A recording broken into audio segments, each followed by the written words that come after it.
दोस्तों आज से हम रिमोट से अपनी मोटर को कंट्रोल किया करेंगे।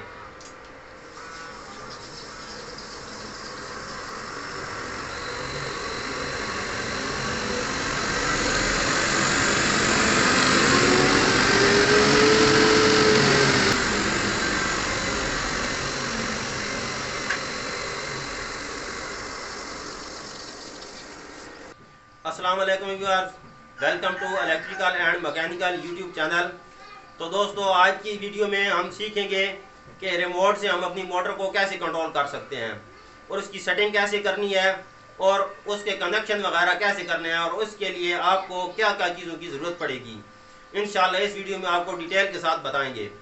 तो चलते हैं अपनी वीडियो की तरफ चलने से पहले आपसे गुजारिश है कि हमारे चैनल को सब्सक्राइब कर दें और वीडियो को लाइक करना बिल्कुल ना भूलें।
तो दोस्तों हमारी सेटिंग मुकम्मल हो गई है। अब इसको रिमोट के ज़रिए रन करके देखते हैं। बिस्मिल्लाहिर्रहमानिर्रहीम। तो दोस्तों ये थी हमारी आज की वीडियो। इंशाल्लाह अगली वीडियो में आपकी खिदमत में फिर हाजिर होंगे। तब तक के लिए अल्लाह हाफ़िज़।